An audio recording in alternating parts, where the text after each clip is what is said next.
2025-26 కేంద్ర ఆర్థిక బడ్జెట్కు ఆమోదం తెలిపారు రాష్ట్రపతి ద్రౌపది ముర్ము. ఉదయం 9:30 రాష్ట్రపతి భవన్లో ప్రెసిడెంట్ ముర్ముతో భేటీ అయ్యారు కేంద్ర ఆర్థిక మంత్రి నిర్మలా సీతారామన్. బడ్జెట్కు ప్రెసిడెంట్ ఆమోదం తెలపడంతో అక్కడి నుంచి పార్లమెంటుకు బయలుదేరారు.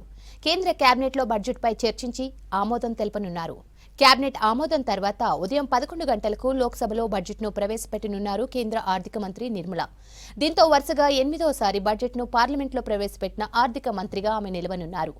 ఎన్డీఏ సర్కార్ 3వసారి అధికారంలోకి వచ్చాక ఇదే తొలి పూర్తిస్థాయి బడ్జెట్. కేంద్ర బడ్జెట్కు సంబంధించి మరిన్ని అప్డేట్స్ మదార్ లైవ్ లో అందిస్తారు. మదార్, 2025-26 బడ్జెట్ ఎలా ఉండబోతోంది? దేశ ప్రజలందరూ కూడా అదే ఇంట్రెస్ట్ తో ఎదురు చూస్తున్నారు. నిర్మలమ్మ పద్దు ఏ విధంగా ఉండబోతుంది, ఏ వర్గాలకు వరాలు కురిపించేటువంటి అవకాశం ఉంది, లేకపోతే ఏ వర్గాలపైన బర్డెన్ మోపబోతున్నారనే ఉత్కంఠ అయితే అందరిలో ఉంది. కొద్దిసేపటి క్రితమే రాష్ట్రపతి ద్రౌపది ముర్ముతో భేటీ అయ్యి బడ్జెట్ పెట్టేందుకు అనుమతి అనేది కూడా తీసుకున్నారు. మరి కాసేపట్లోనే ఆమె పార్లమెంట్ చేరుకుంటారు. పార్లమెంట్ చేరుకున్న తర్వాత 10:25 కేంద్ర కేబినెట్ భేటీ ఉంది. ప్రధాని నేతృత్వంలో ఈ భేటీ ఉంటుంది. ఆ భేటీలోనే కేంద్ర కేబినెట్ కి ఆమోదం అనేది కూడా తెలుపుతారు. బడ్జెట్ కు సంబంధించినటువంటి దానికి ఆమోదం తెలిపిన తర్వాత 11 గంటలకు లోక్సభలో టేబుల్ చేస్తారు. ఆ తర్వాత నిర్మలా సీతారామన్ బడ్జెట్ ప్రసంగం అనేది కూడా ఉంటుంది. ఈసారి కూడా డిజిటల్ రూపంలోనే బడ్జెట్ కాపీ అనేది కూడా ఉండబోతుంది.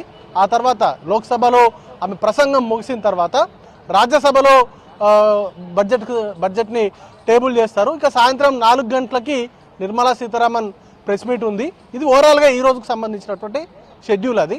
ఇక బడ్జెట్ కు సంబంధించినటువంటి కేటాయింపులు కావచ్చు, లేకపోతే ట్యాక్స్ స్లాబ్లకు సంబంధించిన ఎగ్జెప్షన్ కి సంబంధించి చాలా ఆశగా ఎదురు చూస్తున్నారు వేతన జీవులు.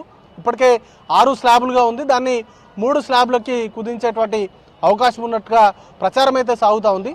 దాంతోపాటు ఇప్పటి వరకు ట్యాక్స్ ఫ్రీగా 7,50,000 వరకు ఉంది. దాన్ని 9 లక్షలు కానీ లేకపోతే 10 లక్షల వరకు కూడా పెంచేటువంటి అవకాశం ఉన్నట్టుగా బిజినెస్ సర్కిల్స్ లో వార్తలు అయితే వస్తున్నాయి. దానిపైన నిర్మలా సీతారామన్ ఏ విధమైనటువంటి నిర్ణయం తీసుకోబోతున్నారు, లేకపోతే ఏ విధమైనటువంటి బడ్జెట్ ని ఉంచబోతున్నారు అనే దానిపైన ఆసక్తి ఎదురు చూస్తున్నారు. నిన్న ప్రధాని స్వయంగా మాట్లాడుతూ బడ్జెట్ సమావేశాల ప్రారంభానికి ముందు పార్లమెంట్ ఆవరణలో స్వయంగా ప్రధాని మాట్లాడుతూ పేద మధ్యతరగతి వర్గాలపైన లక్ష్మీదేవి కటాక్షం ఉండాలని నేను ఆశిస్తున్నానంటూ కూడా ఆయన ఒక కామెంట్ చేశారు, ఇంట్రెస్టింగ్ కామెంట్. ఆ తర్వాత రాష్ట్రపతి ప్రసంగంలో కూడా ఇటు పేద మధ్యతరగతి వర్గాలకు సంబంధించిన అంశాలను జొప్పించడం కావచ్చు, వీటన్నింటినీ దృష్టిలో ఉంచుకుంటే ఖచ్చితంగా పేద మధ్యతరగతి వర్గాలకు ఉపశమనం కలిగించేలాగా, వేతన జీవులకు కొంత స్వాంతన కలిగించేలాగా బడ్జెట్లో కొన్ని కీలకమైనటువంటి మార్పులు, కీలకమైనటువంటి రిఫార్మ్స్ తీసుకొచ్చేటువంటి అవకాశాలు ఉన్నట్టుగా ప్రచారం అయితే సాగుతూ ఉంది. వాటిని ఏ మేరకు, ఆ అంచనాలను ఏ మేరకు నిర్మలా సీతారామన్ అందుకుంటారనేది కూడా చూడాల్సి ఉంటుంది. ఇక క్యాపిటల్ ఎక్స్పెండిచర్ పైన ఎక్కువగా ఫోకస్ పెట్టేటువంటి అవకాశం ఉంది.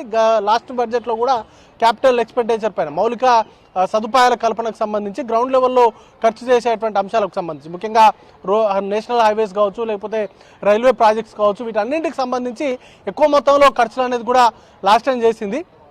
ఈసారి కూడా క్యాపిటల్ ఎక్స్పెండిచర్కి సంబంధించి ఎక్కువగా ఉండేలాగా మౌలిక సదుపాయాల కల్పనకు సంబంధించి అధిక ప్రాధాన్యత ఇవ్వడంతో పాటు ఇటు గ్రామీణ భారతానికి వాటికి సంబంధించిన ఫలాలు అందేలాగా కొన్ని కీలకమైనటువంటి నిర్ణయాలు అనేది కూడా తీసుకునేటువంటి అవకాశం ఉంది.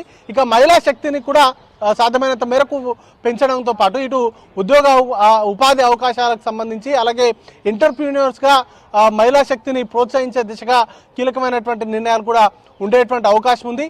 ఇక ఏఐకి సంబంధించి వాటితో వచ్చేటువంటి పరిణామాలు, ఏఐ ఉపయోగంతో వచ్చేటువంటి పరిణామాలపైన కూడా చాలా నిశ్చితంగా ఫోకస్ అయితే చేశారు. వాటి ద్వారా వచ్చేటువంటి పరిణామాలపైన కొంచెం జాగ్రత్తగా వ్యవహరించాలి, ఉద్యోగ కల్పన కావచ్చు, ఇట్లాంటి అంశాలకు సంబంధించి కొంత జాగ్రత్తగా వ్యవహరించాలంటూ కూడా ఇప్పటికే ఆర్థిక సర్వేలో పొందుపరిచారు. ఇక వాటిని దృష్టిలో ఉంచుకొని కూడా ఏఐకి సంబంధించి కావచ్చు, లేకపోతే టెక్నాలజీ అప్గ్రేడేషన్కి సంబంధించి 5G విస్తరణ, ఇట్లాంటి అన్నింటిపైన కూడా ఫోకస్ చేసేటువంటి అవకాశం ఉంది.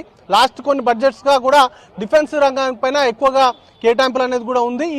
ఈ బడ్జెట్ లో కూడా డిఫెన్స్ కి సంబంధించినటువంటి కేటాయింపులు అధిక మొత్తంలో ఉండేటువంటి అవకాశం ఉంది. లాస్ట్ టైం 48 లక్షల కోట్ల బడ్జెట్ అనేది కూడా పెట్టారు. ఈసారి కూడా అంతకు మించి బడ్జెట్ ఉండేటువంటి అవకాశం ఉంది. సుమారు 38 లక్షల కోట్ల వరకు కూడా ట్యాక్స్ రెవెన్యూ వచ్చేటువంటి అవకాశం ఉన్నట్లుగా కేంద్ర ప్రభుత్వం ఎక్స్పెక్ట్ చేస్తూ ఉంది. ఆ దిశగా బడ్జెట్ కేటాయింపులు అనేది కూడా ఉండేటువంటి అవకాశం ఉంది. రైల్వే బడ్జెట్ అలాగే వ్యవసాయానికి సంబంధించినటువంటి అంశాలకు సంబంధించి కూడా పూర్తి స్థాయిలో కేటాయింపులు కూడా ఉండేటువంటి అవకాశం ఉంది. 2047 కల్లా వికసిత్ భారత్ లక్ష్యంగా డెవలప్డ్ ఇండియాగా డెవలప్డ్ కంట్రీగా భారత్ను తీర్చిదిద్దాలనేటువంటి లక్ష్యంతో భారత ప్రభుత్వం ఉంది. కాబట్టి ఆ దిశగా వృద్ధి రేట్ను కూడా పెంచేందుకు అవసరమైనటువంటి నిర్ణయాలు కూడా ఉండేటువంటి అవకాశం ఉంది. ప్రస్తుతం 6.3 నుంచి 6.8 వరకు ఎక్స్పెక్ట్ చేస్తున్నారు. కానీ వికసిత్ భారత్ లక్ష్యాలను అందుకోవాలంటే ఖచ్చితంగా 8% కంటే ఎక్కువ గ్రోత్ రేట్ అనేది కూడా తీసుకురావాల్సినటువంటి అవసరం ఉంటుంది. కాబట్టి ఆ దిశగా కూడా నిర్ణయాలు తీసుకొచ్చేటువంటి అవకాశం ఉంది. పెట్టుబడులకు ఊతమిచ్చేలాగా ప్రస్తుతం ఉన్నటువంటి 31% నుంచి 35% వరకు రీచ్ అయ్యేందుకు అవసరమైనటువంటి నిర్ణయాలు కావచ్చు, లేకపోతే ఈజ్ ఆఫ్ డూయింగ్ బిజినెస్ కు సంబంధించి కీలకంగా రాష్ట్రాల తోడ్పాటు అలాగే దేశం యొక్క అవసరాలను దృష్టిలో ఉంచుకొని ఈజ్ ఆఫ్ డూయింగ్ సంబంధించినటువంటి విధానాల్లో కూడా కొన్ని సడలింపులు అనేది కూడా తీసుకొచ్చేటువంటి అవకాశం ఉంది. ఇక ఫ్లాగ్షిప్ ప్రోగ్రామ్స్ గా ఉన్నటువంటి హౌసింగ్ ఫర్ ఆల్ కావచ్చు, లేకపోతే పిఎం కిసాన్ యోజనకు సంబంధించినటువంటి నిధుల పెంపు, ఇట్లాంటి అన్నింటిపైన కూడా కొంత పెంచేటువంటి అవకాశాలు ఉన్నట్టుగా చర్చ అయితే నడుస్తూ ఉంది.